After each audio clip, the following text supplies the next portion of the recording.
audio marks coming to you from the Sage and Public Library. Welcome to the Marks for Life podcast with your hosts, Jimmy, CJ, Joe, and Jared. The undisputed era of podcasting for casuals turned Marks wrestling fans to give you a direct line to all things in the squared circle. Enter the ring at your own risk. We pull no punches, we hit hard, and we will slam you with all the info you need to know. So, ladies and gentlemen, are you ready? Break open that champagne glass and enjoy a little bit of the bubbly. Hello, welcome to this week's edition of Marks for Life podcast. I am Le Champion of M4L, CJ. And I'm your co-host, Jimmy. I'm really tired. It's been a time. Holy shit, Chimchar. So anyways, as we're doing this, it is Community Day right now. I hope everyone's doing well. Just a little bit of podcasting news and stuff. So I'm not sure if anyone watched this past week of SmackDown. I did. I had to. It was kind of cool. Let's just jump into it a little bit. So we got Bray Wyatt versus Daniel Bryan for the Universal Championship, for the new Universal Championship. That I did watch, and that looked so good. It's weird. It looks so bizarre blue, but it looks better. I don't know what it is. I think it's because of the color blue itself. Oh, 100%. I think it I don't know. There's something about the blue and gold that just looks better than the red. Oh, yeah. I was 100% agreeing with that. I thought of it like an old school title and stuff. But the bigger news that I have to share with you, Jimmy, is that I don't know if I'm allowed to say this, but no one listens to our podcast anyways. So it's we're okay. good. Go on. So Baron Corbin came out with Dolph Ziggler. Okay. And Robert Roode came out to call out Roman Reigns. And instead, a guy in a dog costume came out as the big dog. Okay. That is our friend, Steven Azor. Ah, Steven! Yes, oh, that's awesome, dude. Sir! Oh, dude, that's awesome. I hope he told us last week, this past week, he's like, yo, I'm going to be on SmackDown. Y'all won't recognize me. I see this dog come out. I was like, yo, Steven, you a bitch? That's awesome, dude. Yo, hype to you, bro. Hype to you. I'm trying. He definitely did. He got paid for that shit, right? He did too. I want to get him on the podcast so we can interview him to see his experience on it. Yeah, definitely. Yeah, I like that's so cool. I really do like Steven. Steven's a cool dude. Yeah, and man, that's awesome, dude. Yes, trained by Kurt Hawkins, Creative Pro Wrestling. Actually wrestled in the same wrestling class as MJF. Maxwell Jacob Friedman.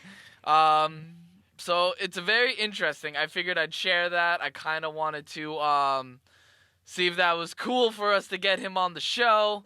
I already invited him. I'm trying to schedule a date for that and stuff. So when I know, you'll know, and we will get it done. Yeah, and worst case scenario, we can just do like an interview just for that, and then I'll splice it with like whatever low news that we have, and then make it one giant episode. So yeah, I figured you'd like to hear about that kind of stuff. I do. That actually perked me up. So thank you very much, my friend. I'll show you a picture after the show and stuff of how he looks and stuff, because yeah, he is definitely a dog. Very exciting news on our God, end. that's We're great. very excited. That's so awesome. Good for him. Like, I was so hyped to hear that. So, you know, what was it? I told him he came out, he made it because he walked down that ramp to Roman Reigns' music. Granted, it was a remix because they had Chihuahua barking, but still. That's props great. to him. That's great. I need to watch the segment on YouTube now because that sounds so good. I was so hyped for him. You have no idea. Anyways, we're going to get into a little bit of stuff. We're going to review AEW Full Gear, as well as the fallout from Dynamite, especially with Dynamite beating NXT for the 7th week in a row. 7th week, 957,000 viewers to about 750,000 on NXT's side. That is insane. We are also going to be talking about the Jordan Myles situation, as I previously mentioned, and CM Punk returning to WWE via Fox contract. All right. So let's begin with Full Gear. Let's get... I unfortunately hadn't got a chance to finish it, but from the stuff that I watched, it was pretty good. I watched, I believe, I saw the tag team match with the Bucks and Santino Ortiz. Yes. PP, whatever you want to call him. The PP. Proud and Powerful. PNP. PNP. I believe I saw... Shit. I gotta remember what the fuck else I saw. Fuck, I don't remember what else I saw. This is so bad. I remember just watching that tag team match, and then there was one other match that I saw. Okay. I forgot what it was, though. I have to look at the card of what exactly came on. But that tag team match was great, though. I can even give you the card. Yeah, give me the card. So just a quick thing. Standings as of currently is Jared at +2. Jared at +3. He got all of his differences correct. I can't believe you. Joe at +2, and then us at +1, me and Jim. So the following card, we have Proud and Powerful defeating the Young Bucks, which was the right thing, and for what happened during and after the match was also the right thing, in my opinion. I think the psychology of it was excellent. Very excited to see where this goes. I love to see Proud and Powerful take on the tag team champs in the future. And yeah, definitely win them from SCU, because it seems like that's what's kind of happening. Well, as of the standings right now, and I'm going to get into it, also the buy-in happened with Britt Baker defeating Bea Priestley. That I did not watch, and I heard that it wasn't that good. Yeah, I also heard she was battling the flu, and the reason why she was on the buy instead of the main card is because she wasn't feeling well. Okay. So that's why she was on the pre-show and stuff, so she can get home early. Which, if the rumors are true, then that's fantastic. I think that's a great way to do it. Yeah, the flu is no joke. I don't know how many people believe in vaccines or don't, but please get your vaccines. They do work. They'd work. Trust me. The standings as of right now for the championships, the people who would be considered number one contenders based on the win-loss record are Pac, Lucha Brothers, and Britt Baker currently. Those are good people to have. I think it's interesting that Pac, for standings at least, I think it's interesting that he would be the next logical choice, considering who won the main championship. So, well, yeah, and we'll get into that.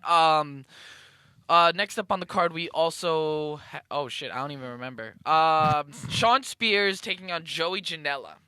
Shawn Spears won against Joey Janela after interference with Tully Blanchard. How do you feel about this? Because I remember you were saying how you were loving how there wasn't any schmozzy finishes. And now you have Tully Blanchard constantly interfering. So...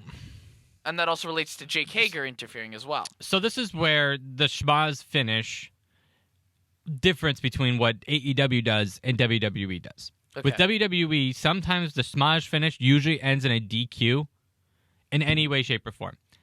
In AEW, as of still now, there has been no DQ. There's always been some form of a finish. And that I prefer. Okay. So, I mean, sometimes it works, sometimes it doesn't. I think that with Shawn Spears, it works. We'll see how long it lasts, to be honest. But, I mean, they can't keep doing the schmoz finish like that. But at least there's an end. At least there's, like, a finish. That's what I'd rather have. Bless you. Bless me. Thank you. But yeah, like, so long as there's a finish, like, there's a pinfall, there's a submission, there's something that, like, puts a record on it. That's what I would want. I don't want DQs. I think when WWE does it, sometimes there's, like, a weird DQ. Like, the best example that I can think of for the worst one, which is basically a DQ, I don't care what anyone says, was the Seth Rollins Fiend Hell in a Cell match. That's the worst one you could ever do. There's been other worse ones, but that's top tier worst ones. Okay. And that makes a difference. If there was a way to make it logically make sense and there's some sort of record win at the end, then I prefer the schmoz. To me, that's just how it goes. Like, what is it? Like, if there was, like, some dirty trick that, like, the heel does just to stop the face, in the sense, and I'm thinking of, like, anytime Alexa Bliss has ever been in a match with someone, like, if she had done any of, like, you know, underhanded, sly, slick stuff, then her winning the match afterwards would be good, even though you'd be booing that because she's a heel. So it's just sometimes with WWE, they do the schmoz finish badly, and that's why people don't like it. Okay. I feel like it's not bad, it's just don't do a lot of them. AEW, be aware of what you're walking into when you do stuff like that. Okay. But I like Tony Blanchard and Shawn Spears together. I feel like they're a good team. All right. Next up on the card, we have Pac versus Adam Page. That I remember watching. Excellent match. Hangman Page picked up the victory after they actually repeated the spot, but Page learned from that spot and blocked the low blow and was able to defeat Pac. Now, this marks Pac's first singles loss in AEW, but it actually marks his only singles loss in AEW because they had a follow-up match on this week's episode of Dynamite where they repeated that spot again. Pac goes for the low blow, Hangman Page blocks it, and then Pac kicks him in the face because he knew he was going to block it, which is fucking continuity. Yeah, like, if they did stuff like that, that's actually good. Like it's continuous storytelling. And that's what AEW brings to the table, is that it's very streamlined, it's continuous, it flows, they don't forget things. That's what makes watching the same match again more interesting because they do something different. Exactly. And that's something WWE doesn't learn. Yes. And because of that, Pac picked up a win. So he has the same record, actually, as Cody Rhodes. 4 wins, 2 losses, and a draw.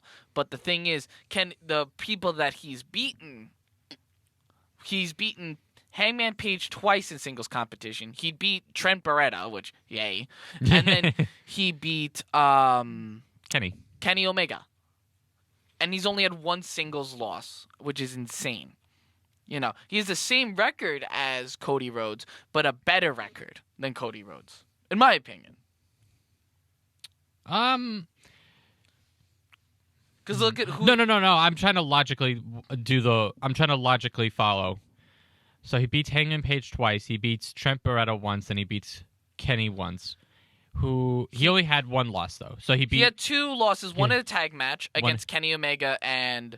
So one was a tag team Page. loss, and the other one was a singles loss against Page. And then he had a draw against Jon Moxley. Cody Rhodes, on the other hand, has beaten Dustin Rhodes. He's beaten Shawn Spears. He's beaten Sammy Guevara. And he's had, I believe, a tag team victory on Dark. Yeah, probably against, Inner Circle or something like that. No, it was against Hybrid Theory 2. Who's he tagging with? He was teaming with Dustin Rhodes and the Young Bucks. Oh, okay. It was a 4v4. Okay. Yeah, he beat Hybrid Theory 2 and I believe Peter Avalon and QT Marshall. Okay. So kind of a squash match, but yeah, he beat them on an episode of Dark. Okay. So those are his 4 wins. And he lost to Chris Jericho. The Bucks. And the Bucks. All right. And then his 1 draw was against Darby Allin. Against Darby Allin. Okay, no, I'm also trying to logically think. And he already and that loss was already to face for the title, which he no longer can do. He's at number 2 in the rankings currently. All right, and then Pac is number 1. Yeah, okay, that makes sense then. Yeah, okay.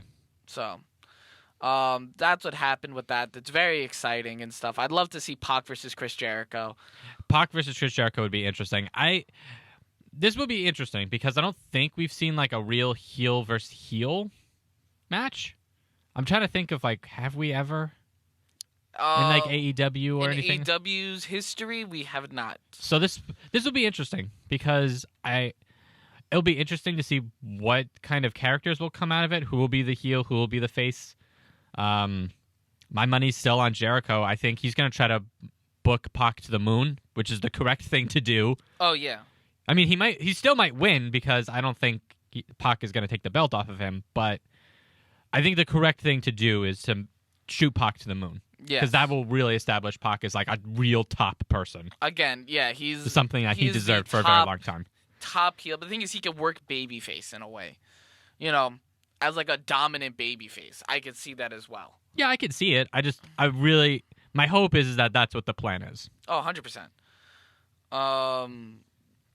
Whatchamacallit? I think what's a good thing also, I say we get into the next match. I believe it was a tag team match, wasn't it? It was the Bucks versus Pete? No, they opened the show, actually. Oh, they opened. Yeah, okay. Yeah, that's right. They opened the show.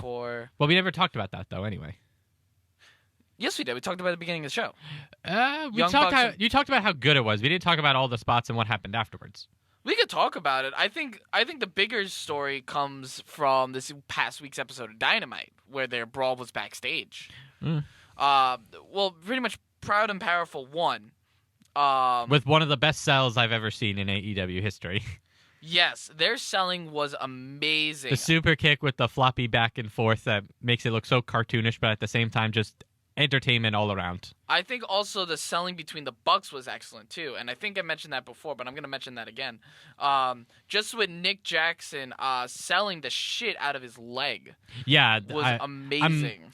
I'm getting more impressed with the level of selling because that was always a problem that like a lot of the indie guys had, especially in the Bullet Club had. Oh yeah, the Bullet Club ones had. So I'm happy that they're taking selling very seriously. It makes me pretty happy about it. I'm loving it. I'm especially loving how he sold it throughout the night too, from when he came back for the Kenny Omega Jon Moxley match, which we'll get into and stuff. But like he's limping and everything like that, you know. And the thing is, to have Nick sell his leg is crucial because that's actually his big offense. Like you can see Matt Jackson, he's a lot of the power plays. You know, he'll do the Gorilla Plus press slam. He'll do the Green Bay plunge. He'll do the Northern Lights suplexes and everything. Nick Jackson is huge on his kicks and his flying ability. Not sure if you've seen that, but he's the one that does the high octane offense out of the Young Bucks. Yeah, he does the he does like the the rolling cannonball senton when they do the Meltzer driver or whatever. Yes. Yeah. Yes, he does that. He does the drop kicks. He does a lot more with his legs. He does a lot of those suicide dives and everything like that. So yeah, okay. Moonsaults, the knee strikes, the shoot kicks. So just that selling is huge. And Proud and Powerful really did cement themselves as that kind of scrappy type of hard-hitting team that AEW needs. You know, we really don't have that. We have a lot of technical guys and stuff, high-flying guys. We don't have bruisers like we do with... Yeah, I think that's the missing link that they're getting, and that's kind of probably why they brought in guys like Jake Hager in to be that kind of... Bruisers. Like, we need more bruisers. You need big guys. Yes. That's what they need. Which we'll get into with Wardlow. Oh, my God, that guy was a monster. But, like, at the end of that match, Proud and Powerful Santana Ortiz attacked the Bucks, and the Rock and Roll Express. I don't know how to feel about that with the Rock and Roll Express. I think if they're trying to establish them as like the legends of AEW, I guess it's okay. I think the cool thing is that Ricky Morton did a fucking what was it? Sunset Flip Bomb, the Canadian Destroyer. The Canadian Destroyer on, I think it was Ortiz. I think so. But I think it was Ortiz. But it was fucking great. He got an injury from that though, but it was fucking great. I remember seeing it and stuff. And like, the thing is, I actually wasn't paying attention to that part. I was paying attention because I'm like, how are these old guys like not getting their asses kicked? And the other guy, not Ricky Morton, fuck, I don't know the other one. I don't know. But like the other guy, he had like a baseball sock. He had socks with a bunch of baseballs in it, and he's just bashing them with it. I'm like, yes, that's how you do it. So super hyped about that. All right, and at this point, I have no idea what other matches because I didn't watch it. I didn't get a chance to finish it. Well, we had the triple threat tag match for the tag titles between SCU, Private Party, and Lucha Brothers. Great match. Christopher Daniels came out after the match, but excellent. I think Scorpio Sky is on his way to being a top player. I actually just listened to an interview recently with him with Chris Van Vliet. 17 years experience. That's crazy. Or 14? I believe he has 14 years. Yeah, Sky Scorpio, yeah. Yeah. And the thing is, Christopher Daniels has 17 years on top of that. You know, he's the least amount of experience in that tandem with 14 years. That's nuts. Yeah, that's crazy. Yeah, I was listening to the Chris Van Vliet podcast where he was interviewing Sky Scorpio on that. That was very good. Scorpio Sky, not Sky. Scorpio Sky, Sorry. I'm very tired. My apologies. It's okay. But yes, Chris Van Vliet did an interview with him, and I listened to it, and it was very good. I could see him being the breakout out of SCU. Yeah, I think... Yeah. I have an idea, but no, I'm too tired to... Having him take on Chris Jericho for the title? No, it's not that. No, I'll tell you later. It's not important now. What are you going to say? He's the Kofi Kingston? Yeah. There it is. We were all thinking it. All right. Also, to answer the Rock and Roll Express question, Robert Gibson. Okay. Great match. It looks like they'll still be feuding with the Lucha Brothers post Full Gear. That's not a bad idea. I think, because they need more time. Like they just need more time as champions. And for right now, like Lucha Brothers are the best tag team until, until like the other ones kind of get back into like full power. Exactly. Because not all of them are like that. So. Mm-hmm. Next up, we also have Emi Sakura taking on Riho for the AEW World Women's Championship. Riho won. I loved this match. Okay. The big reason why I loved this match, like one, it was slow, it built and everything like that, and granted the crowd was into it and stuff. There wasn't a lot of build up, but the thing is, it was a great match. It was a great match, and oh my god. Emi Sakura kept crying in the beginning of the match, and I'm like, I felt that because Emi Sakura taught Riho. Ah, that's so nice. And you see Emi Sakura and stuff, and you hear her, hear Riho being chanted and everything, she starts crying. Like, you know how crazy that is and stuff? This woman has 24 years experience, Emi Sakura, and she's crying because, Riho, her is 24. 22. 22. It's even older. Older than Riho. Yeah. And it's so great. I love seeing that and stuff because, she's a proud teacher and stuff. But the thing is, Emi Sakura is over, too. Just the whole Freddie Mercury thing she's doing and stuff and is incorporating that into her moveset is fantastic. I love it. The only problem is there's no clear challenger now for Riho. I think they're still doing the vignettes for Kong, though, correct?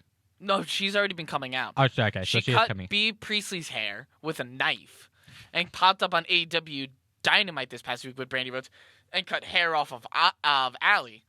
Yeah, so clearly they're trying to set up for Kong, and then Kong is gonna be the heel monster for the women's division until I don't know, maybe Britt Baker, maybe. But Awesome Kong is winless. I think. I don't think she has anything. It doesn't matter. I think if you're just domineering over that, and then you have Brandy, who's clearly setting up herself to be the leader of or the heel authority figure, quote unquote, for the women's division of AEW. So it would make sense to me that she'll just shove Kong into it with no prior explanation and then getting shit about it, but it doesn't matter. I don't think we're gonna get a heel authority Brandy. I think we're gonna get a heel manager type of Brandy Rhodes. Okay. That's how I see her. I don't see her as the dominant. Well, she does keep calling herself the COO, so I don't know. She still has the authority figure sense in that. Yeah, you hear the breakout too, don't you? Yeah, it broke in my ear for a little bit. Yeah, I hear it too. Okay. But Riho won. Great job to that and stuff. And then they had it on Dynamite. She was actually the first. They had Nyla Rose return, which was really cool and stuff, to Dynamite television. I like how they're spotlighting the different women. I think they need to continue doing this. I feel like they need to add one more women's thing, though. I agree. It's not enough to just have one match every single week. They need to have at least a couple of segments and a match at least, or at least two matches. They had two segments. One was with Allie and Awesome Kong and Brandy Rhodes. Okay. And then you had one of Nyla Rose. Oh no, I'm sorry, Awesome Kong and Allie, and then you had Nyla Rose's match. So they had two segments and stuff. So they're starting to explore that again after the tag team championship tournament. Now they're starting to highlight the other aspects of their roster. All right, which is good. Yes. Still need to be expanded and at least have more than just two. That's just my opinion. Oh, 100%. But other than that, good job. I really do appreciate that. We had then we had the official main event, which was Chris Jericho taking on Cody Rhodes for the AEW World Championship. Holy crap, was that a great match. Excellent match, excellent psychology and stuff. Just the heel tactics from Chris Jericho were amazing. I'm not sure if you saw the little YouTube clip where Chris Jericho's just yelling at Cody Rhodes' mom. Yeah, I did. And she just I watched it on Twitter. She slaps her and say "fuck you," and I'm like, "Go, Mama Rhodes." Because I was looking at highlights of that because I still want to watch it, but a lot of commentators have been saying that's a very Bret Hart versus Bob Backlund kind of thing. Remember the summer? I don't know if you ever watched it on I haven't watched network. it, but explain. So, what is it? Back in 94 SummerSlam, I believe. This was Bob Backlund was the champion, and he was facing Bret Hart.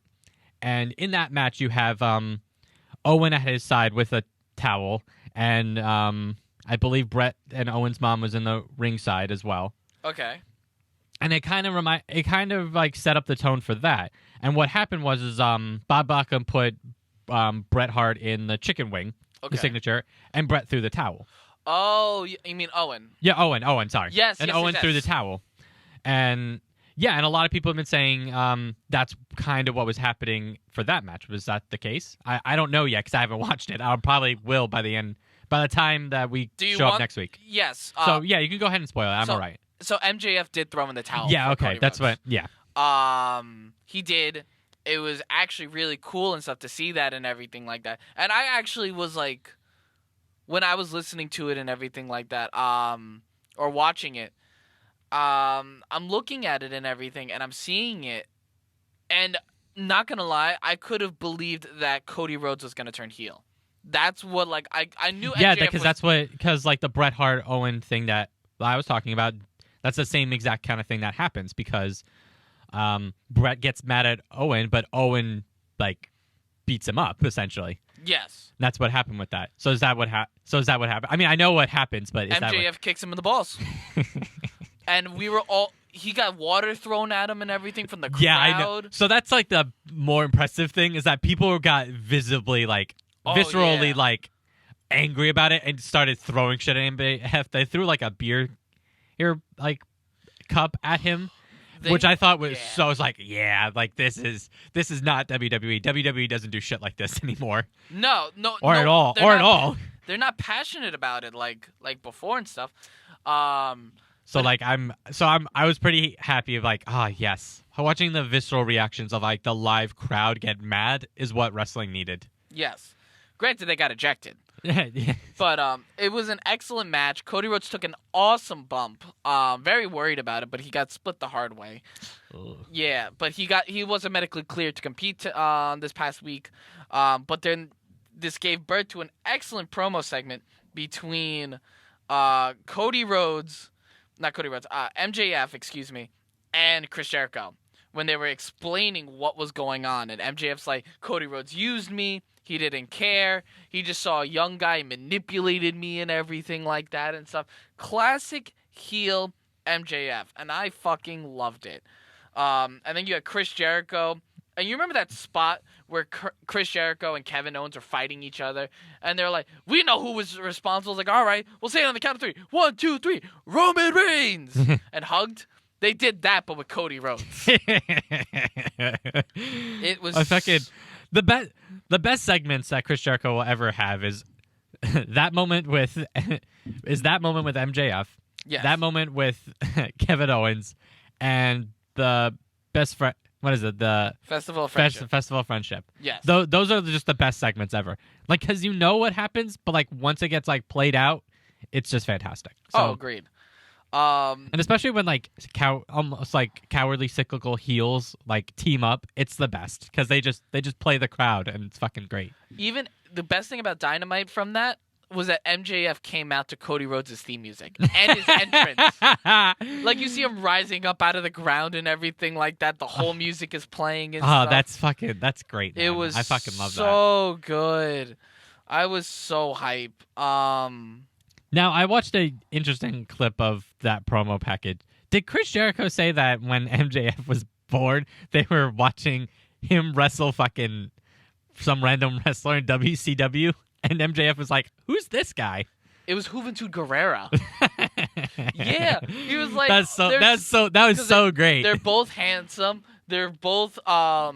extremely talented and stuff. They both have great scarves and style and stuff. You know, it was like his parents were watching the match between Juventud Guerrera and Chris Jericho on Nitro, and then had a little bit of the bubbly. And 9 months later, MJF goes. Yes, and then MJF goes, "Who the hell is Hoovy?" And the thing is.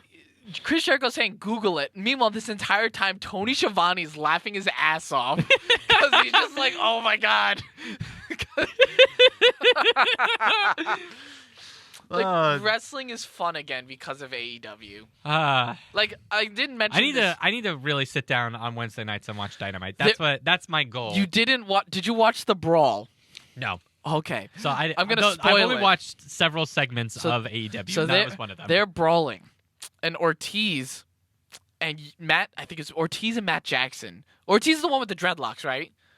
I believe so. Whoever's the one with the dread. Probably. So they're battling and stuff, and then you see Ortiz throw Matt Jackson into the bathroom door. Okay. Bathroom door opens. Go on. You see Orange Cassidy.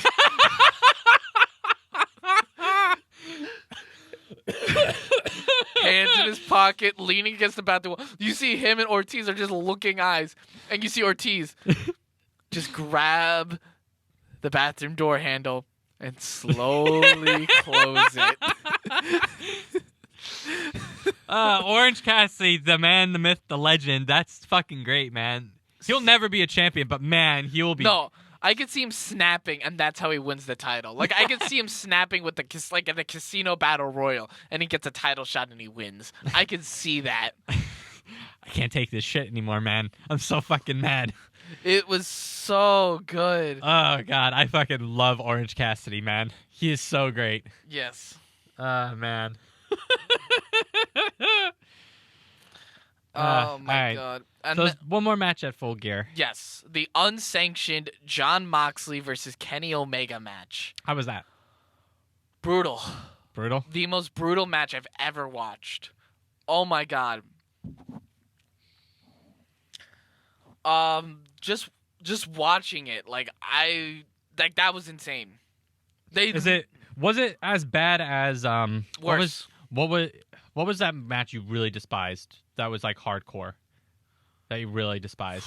What you mean? It was like it was in AEW. I remember that specifically. No, it was an All In, and it was Hangman Adam Page versus Joey Janela. Yes, that's right. You did not like that one because of how hardcore it was. No, I didn't worse? like it because of the bumps. You didn't like it because of the bumps. Yes, I didn't. Was it the same? Was it the same thing or is it different? It was hardcore in a safer way. Okay. I was repulsed by it, but I appreciated it and I loved it. The problem I have with Joey Janela is his bumps, and that they look unsafe, but he turns out to be okay. But the thing is, that's the thing. Like, I'm watching that, and I'm realized that's the reason why I did not like the match. Yes, but that's also the reason bumps. why Joey Janela is really good at hardcore matches, because he gets sell bumps that look really despicable. I'm just scared. Like, I remember seeing that at the Casino Battle Royal, his bumps, and I'm just like, holy crap. Like, granted, I can respect it, but remember when I first watched it, I'm just like, this kid's gonna die. Yes, and that's why I liked it, because it sells really good, and I recognize that like he's a professional and knows what to do. And I'm not saying you don't. I didn't at first though. No, okay. And I could change my stance on it. I could watch that now, being more familiar with Joey Janela's work. I'm like, he can make it look very well. I just hope he continue to do that in a safe manner. But watching that match, it was brutal. The amount of times with like the barbed wire bats just scraping against the back and everything and getting stomped, and the barbed wire, everything. The barbed wire. I need to watch these. I need to rewatch. I need to finish watching this because it sounds so good. Jon Moxley doing like a fireman's carry throw with not a fireman's carry throw. What am I thinking? An X-plex. To Kenny Omega on top of a board filled with mouse traps. Oh my god. I need to watch this match. This sounds so fucking good. You had Jon Moxley suplexing Kenny Omega into a barbed wire spider web. It was insane. You had awesome. Kenny Omega V-triggering Jon Moxley through the light stage. It was insane the amount of stuff they were doing. And, like, the thing is what I noticed, and I loved it, because the storytelling was great, because they still never had Kenny Omega hit his finisher. Never? He never hit the one-winged angel. That's probably not going to happen until he becomes AEW champion. That's my opinion. No, I think it's the most protective finisher, because if he hit it, he would have won, and he never hit it. Has he ever hit it in AEW? He hit multiple times. He's hit it, and he's won with it. But every time, he needs that to win, and that's the protection of a finisher. I love that. Jon Moxley came away with the win. I think Jon Moxley should be considered the king of unsanctioned matches. I think that's what they're trying to set up, because that's what it sounds like, and I need to watch this match because it sounds so good. It was brutal, excellent match and stuff. I thought it was great. I thought it was good. Kenny Omega, and the thing is, this led into the following AEW because Kenny Omega was upset. He was so upset that he was not cleared to compete, but Jon Moxley was. Jon Moxley cut a hell of a promo after he killed Michael Nakazawa, saying that he is literally the hardest dude in the ring. He's the hardest dude in that locker room. He is the most dangerous man. And now, next week, cause Jon Moxley's like, yo, challenge, open challenge to anyone who thinks they have the balls to step up to me, because I just crushed Kenny Omega. I want you to guess who stepped up. You get one shot. I get one shot? One shot. Ah, fuck. Now I'm nervous because I'm thinking of like one and be like, man, it would be cool to see these two, but I don't think that's what you're thinking. Is it Luchasaurus? It's not Luchasaurus. No. Was that the one you were thinking? No, it wasn't. All right, say the one you were thinking. I was thinking Joey Janela. It's not Joey. No? Joey Janela and them already had a match. Ah, okay. And sanctioned. Who was it then? Who was it? Just tell me. Come on. Darby Allin. Ah! Oh man, this is gonna be so fucking good. I need to watch this. Darby Allin. I need to watch. Darby Allin beat not Sonny. I keep thinking Peter Avalon, and then he's like, Jon Moxley, I accept. Yes. And I'm just like, oh, it is so good. This is gonna be such a So good. hyped. Oh, I'm so hyped now. Yes. Oh. And I think Jon. Man, is this what loving wrestling feels like? My God. Yes. Man, I haven't felt this in a long ass time. Yes. It's been a great time for wrestling with that. And then next week's AEW is gonna be really good. We have the what was it? The Dynamite Diamond Battle Royal for a beautiful diamond ring. I don't know what it is. I'm excited for it though, because it's a 12-person battle royal with the final two having a singles match the following week for a diamond ring. And I don't know. I wonder if that's their version of the Aztec Gold match for Lucha Underground, where it would lead to like some sort of like Money in the Bank kind of thing. That's what people are speculating, and I'm excited for that. Yeah, because that's what it kind of reminds me of. It's like, I wonder if it is. I don't know if it's for the men or the women though. Maybe it's for either or, whoever gets it. That'd be interesting. Because it'd be like a mix of intergender, but it'd be for like that. That's an actual like attainable thing that would make sense. I think so. Because I think the problem with what WWE has created when they created Money in the Bank was they had a separate one solely for men for so long, and then they created all these separate ones, and I think that's what's ultimately going to hurt them. But if you have because I think that's what Lucha Underground succeeded when they created Aztec of Gold match. Yeah. Where you get like randomly just like a medal for a specific match, and then it creates the plates for the 7 plates on the for whatever the title is called. I forget what it's called. I think it's Aztec of Gold title, where they cash that in for their heavyweight belt. So at some point, if that's what's going to be leading to that, I think that'd be interesting. So I know that's going to be exciting. And then just the last thing I want to touch on AEW. Luchasaurus is fucking back. Like, I remember I know. That's why I said Luchasaurus. To be like, is it because Luchasaurus came back? No. So here's the story. So it was Marco Stunt and Jungle Boy taking on the Dark Order. Dark Order won. Great match. Dark Order put over Marco Stunt. Good. And he offered him a mask, like, join us. Jungle Boy comes in. He's like, no, and hands him the Luchasaurus mask. So they're about to put on the mask on Jungle Boy after kicking the crap out of everyone. So Luchasaurus comes out, destroys everyone. And the thing is, I'm watching this at Nicole's house. So Nicole and I were watching with her dad. And her dad's like a low-key like wrestling fan, like Bruno Sammartino era and everything like that. And then Ruthless Aggression. So he's watching. He's like, look at this little guy, this Marco Stunt guy. Like, he can't see over the top rope and everything. And then he's watching like, holy shit, he's kicking ass. And then that's the weird effect that Marco Stunt has. Like, you don't expect him to do well, but he does it very well. Yeah. And then he's watching Luchasaurus, like, that guy's a fucking dinosaur. Because you see this guy jump from the top rope onto Luchasaurus on the ground outside of the ring, and you just see Luchasaurus headbutt him. It's like, they're just bouncing off of this guy. This guy's awesome. And Nicole's dad put it perfectly, like, is this guy their Undertaker? And I'm like, yes. I mean, like, essentially, yeah, he is. And that's who he is to a casual fan. I'm like, that is high praise. Like, that is their Undertaker, and that is huge. And he's mythic. Like, that's what he brings to the table. He brings that mythic, like, Oh, so I'm excited to see where they go with this and stuff. Luchasaurus. I'm huge now player. more commit. I'm definitely now more committed to be like, okay, I have to set an actual time and somehow watch AEW like permanently. That's what I need to do because that's beautiful. Mwah, justo. Yes. Great. All right, we'll take a quick break and then we'll talk about the two most prevailing stories in WWE right now because everything else is Got it. Hello, Audio Marks. I am one of your Marks for Life podcast, so CJ, coming to talk to you about Patreon. Patreon is a place where you guys can go online and pledge your support to your favorite music artists, to your favorite artists, and even your favorite podcasts, like us. We at Marks for Life podcast have our own Patreon page, and we are always appreciative of our Marks for Life podcast pledges. So for only $1 a month, you too can also pledge your support to us. But that's not all. With $2 a month, you can get all of our podcast episodes, as well as a special shout out from the Shield of Wrestling podcast, Jimmy, CJ, and Joe.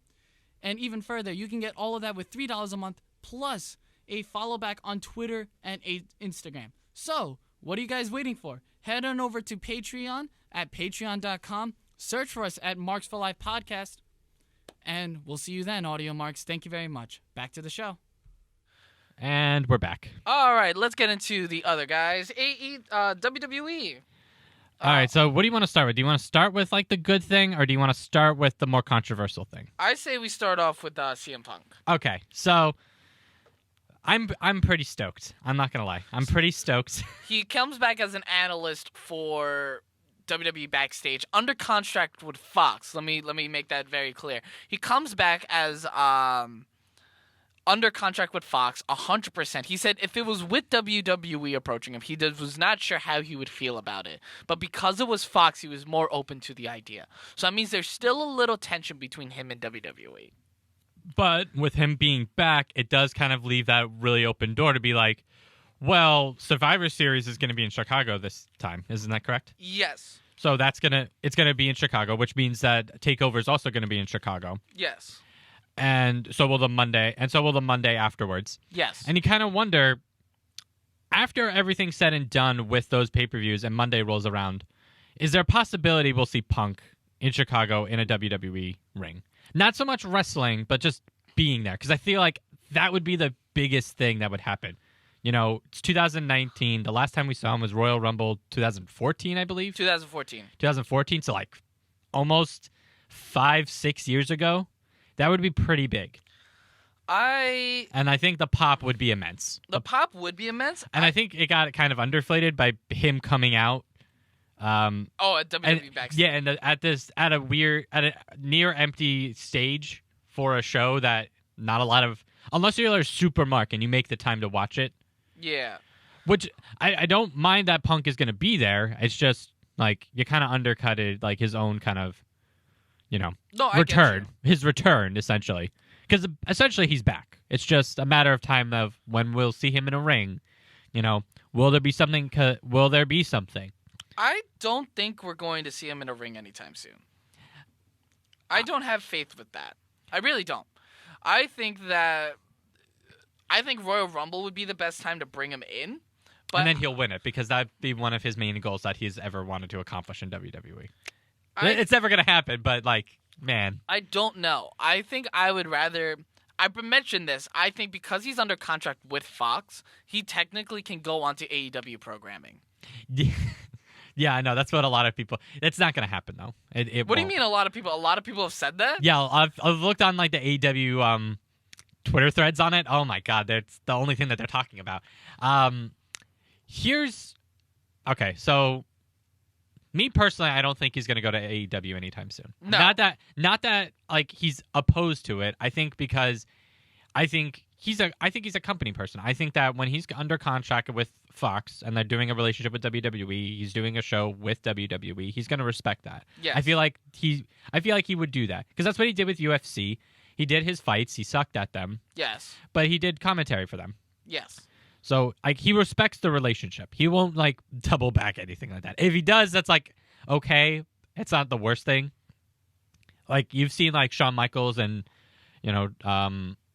Stone Cold kind of like dip out on WWE when they were supposed to have a working relationship, and this whole Jordan Myles thing, and we'll get to that later. So I think like he's going to be staying with at least WWE for the foreseeable future, depending on like how he feels and how, Yeah. everything goes out. I've also been hearing that people have been calling Punk a sellout for doing what he did. A and sellout? Yes. I think that those people are dumb. Yes. Because he won his court case, first off, with WWE and the doctor. Yes.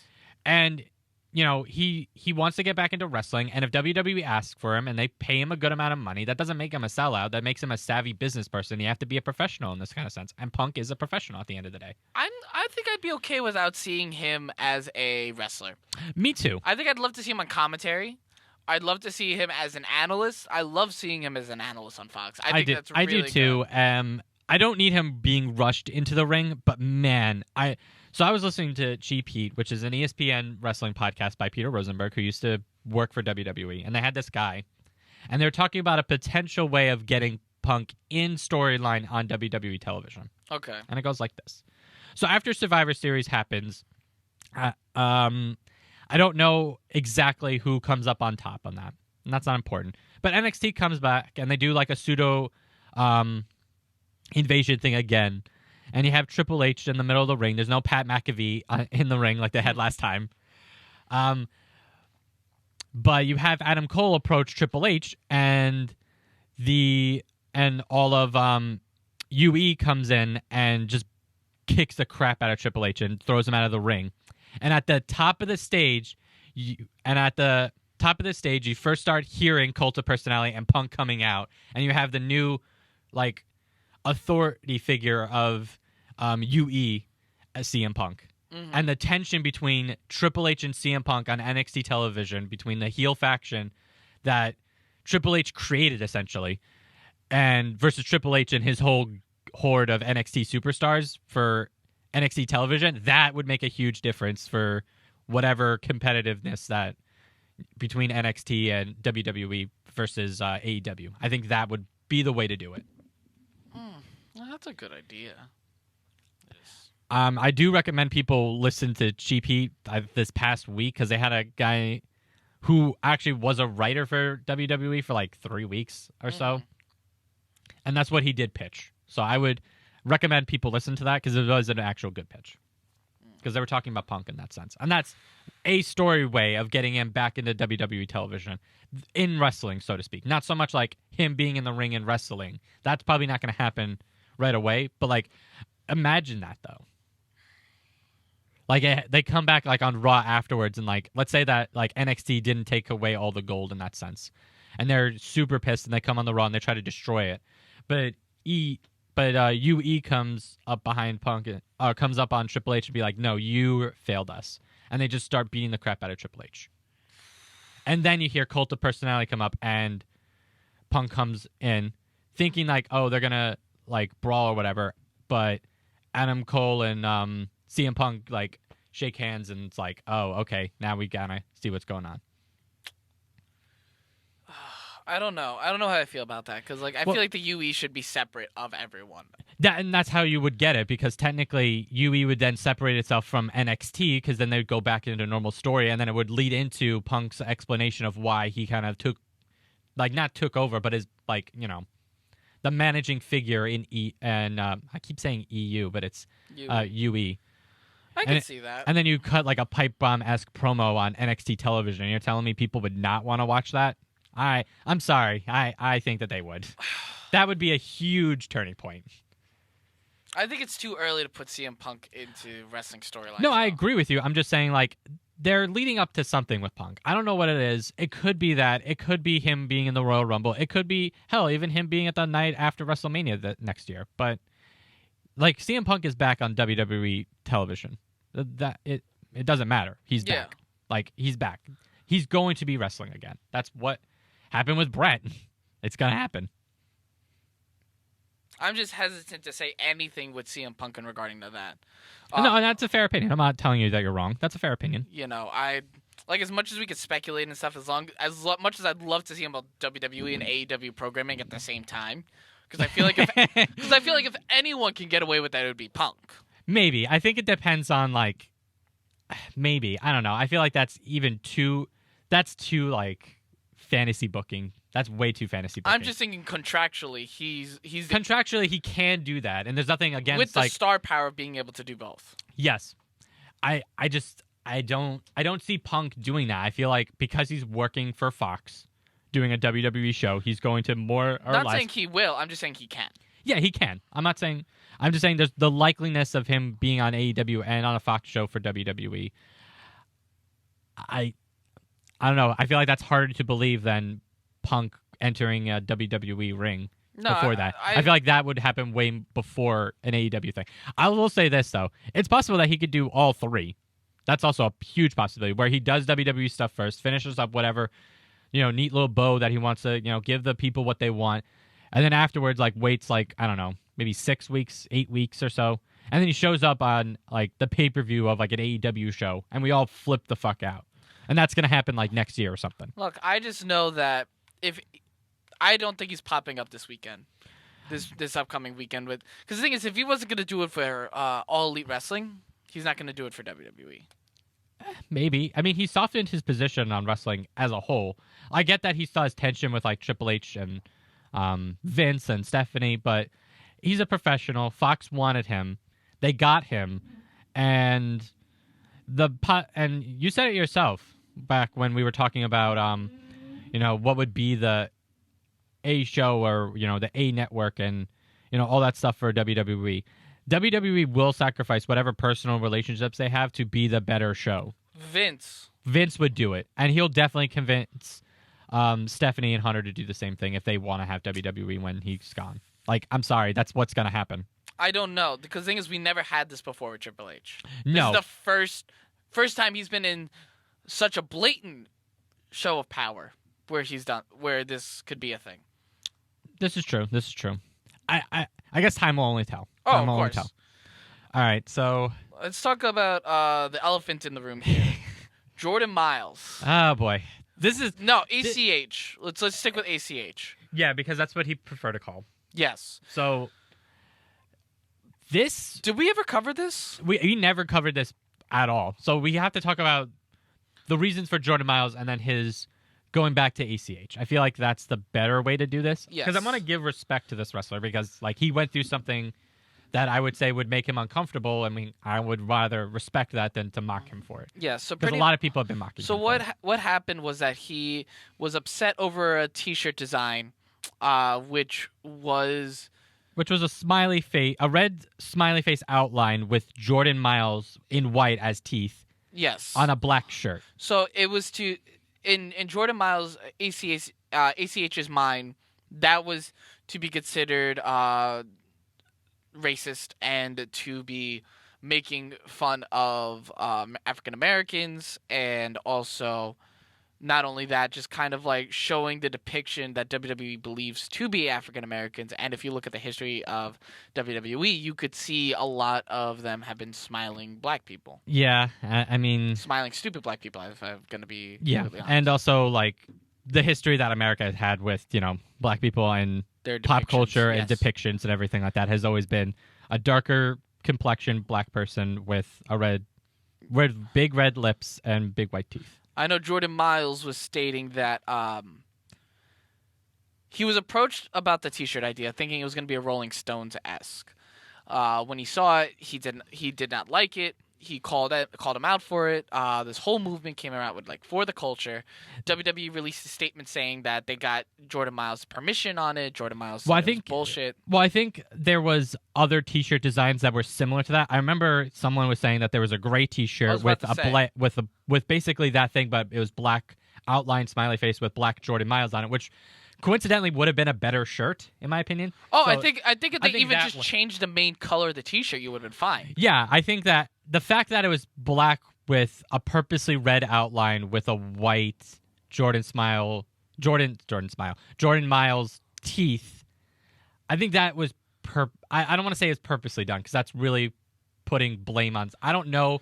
I'm just saying that seems pretty weird. His thing was smiles for miles. Which is no, and I'm not saying that Smiles is fine. It was the depiction of the T-shirt. It was a very specific color scheme. Yeah, know. that was that. With if you know anything about the history in this country, is that it's but even in the past couple of years, there have been clothing companies that have been doing really bad things. Yes. With the same thing, like there was that what is that? I think it was like a Chanel like turtleneck or hoodie or something like that, and if you rolled it up, it showed with a little mouth hole with a red outline. I'm like, oh come on, guys, that's pretty blatantly racist. So Jordan Myles, ACH, called out Triple H and Vince McMahon publicly on Twitter for this. Mm-hmm. And then in this past week, he's announced that he has quit WWE in a very vulgar and a very vocal way, which I both respect and understand. Where later on, because I feel like he was trying to be like at least somewhat calm about it, but if you look like under the Periscope thing of it, you see why he gets mad. Of course. Like, really mad. Of course. So sorry. I don't wanna... No, go. So he starts off by saying, I'm officially announcing that I'm done with WWE. Fuck this company. In a very, like, calm way. And as people are, like, viewing and watching, someone posts, and I think this is both the most messed up thing and the funniest thing because of his visceral reaction to it. Someone said, "What up, Uncle Tom?" And he got visibly mad. You know that, like, that part as soon as he's done saying, "Oh, I'm quitting WWE, fuck this company," looks at his screen and he's growling and looks very menacing. Yeah. That's because at that moment is when that comment of "What up, Uncle Tom" showed up. If you look at the Periscope video of it, it's really bad. Someone said that, and then he goes off on that huge tirade, fuck this company, fuck these racist ass companies. Don't call me Jordan Myles anymore. That's my slave name. Call me ACH again. And like at that point, you're like, okay, like his reaction to that is very, very understandable. You can't go in that as like, oh, he's being a crybaby about it. Like, no, someone called him an Uncle Tom, which if you know the racist undertones of that specific phrasing, you wouldn't call someone who's calling someone else a racist an Uncle Tom. Sorry. No, I get that. I am 100% in agreement with that. I think that maybe there might have been some miscommunication between like the initial like t-shirt thing because there was other designs. But at the same time, as this story kind of gets unfolding and you see like the real racial undertonings of not even just WWE as a whole, but even some of its fan base, you kind of understand like, okay, like there's a real tension and you kind of have to respect it. There's a huge business aspect of this too, which I'm going to get into right now. ACH, so I remember we reported that NXT has started to do 5-year contracts minimum for development. So this way people can't just leave. Before it was 3 years, now it's 5 years. ACH is contracted with WWE for 5 years. I mean, if he breaks that contract, he just doesn't get, I believe, all the money that he was promised for that contract, which is possible. I don't know. But the thing is, WWE is not releasing people. So ACH is going to be held in breach of contract. Yes, which means that he's probably they're not going to release him from contract unless he goes through a court system, which he probably doesn't have the money to do that, and which means he can only do indie shows that are not televised and can't even promote himself as fully ACH. And then he can't open his Pro Wrestling Tees store, which means he's not making money off of that. So basically, ACH being rightfully angry, yes, but that could ultimately hurt him in the long run. Yes, and this could be a problem. Look at Luke Harper, Mike Kanellis, even recently Sin Cara, who put in his public release and stuff. They are not being released from their contracts at all. Because they're afraid that they'll go to AEW, which has been proven to be a viable place to make money. The only people that have been able to leave this past year has been Sean Spears, formerly Ty Dillinger, Jon Moxley, formerly Dean Ambrose. Well, it's because he didn't re-sign. He lowered got the rest of his contract. Successfully able to leave, though, regardless. Yeah, I would say the Ty Dillinger one was the only other one that was successfully allowed to leave. Kenta. Oh, and Kenta. Formerly too. Hideo Itami. Yeah, Kenta, too. Yes. So, but he went to Japan, and they weren't worried that he was going to go to AEW. They're worried that Luke Harper or Mike Kanellis or even ACH would go to AEW. Yeah. And maybe Sin Cara, because he's Unico. That one's Unico, correct? Yes. The one who played Unico, the good one. So, yeah, there's a real possibility that like that's what WWE is afraid of. I mean, there's also the thing of like maybe some racial undertones. I don't want to speculate too much on racial undertones because this is not I think podcast to do it. I think but Booker T put it perfectly. He was talking about it with ACH, like, I'm not gonna say it and everything like that and stuff. All I know, I'm not gonna judge whether or not this like one person I can understand. Yeah, but I a can whole company is a very strong accusation, and this is coming from Booker T, probably one of the most respected African American wrestlers, and also in that history. And also probably the only other African American person who can rightfully say that. It could be one person, not the whole company, because he's been through a lot of racist stuff as well. Mark Henry and Ron Simmons are the only other two that I could think of from that era that would probably be able to discuss this. Yeah, but like I can remember specifically it could be Booker T because of the whole Triple H match thing. Yes. That was one thing. And also I don't know if you remember this, but back in like the early aughts when John Cena was starting to rise, and he was having a conversation with Vince, and Vince said the N-word with like the A, not the R, and Booker T was right around the corner and said, "Tell me he did not just say that." Yes. So like he's been around for quite a lot of, racial usages around WWE. I know he even discussed this and stuff. He was like, I could have been in ACH's position. Yeah. Like, I can understand that. I can understand being angry at. It was like, but and then he said, like, I was saved by, the guy I'm supposed to hate. A white guy saved me. He got me out of prison and everything like that and stuff. He helped me figure stuff out and stuff. I'm not sure if that was his trainer and stuff. I didn't look too much into it, but he brought it up. It was like, but I could easily see where my path could have gone if he didn't help me. Yeah, and it's possible that ACH didn't get that help. I mean, not saying that he... I think he's also young, too. Yeah, I think that is young. I don't know. I think they're about the same age and stuff and everything like that and stuff. Granted, the situations are different, but, like, Booker T can understand. And the fact that he's saying, like, I understand where he's coming from because I faced racism my whole life. I can understand this, There's some things where I'm like, okay, I didn't see that at first, but I could see it and everything. It's a very, very tense situation. So to see where it's going to go from here is going to be very interesting. I don't know if he's going to sit at home and everything like that. He's publicly quit. But the thing is, so was Luke Harper and Mike Kanellis, and they've appeared on WWE programming since. Well, because they're under contract and they probably haven't made the money because they've been on injury, or in Mike Kanellis' case, he's been in rehab. Yes, but Mike Kanellis also signed a 5-year extension at the beginning of the year. So it's just so much. Yeah, there's a lot of tension, and my hope is that ACH gets to be happy, because I feel like that's at the end of the day.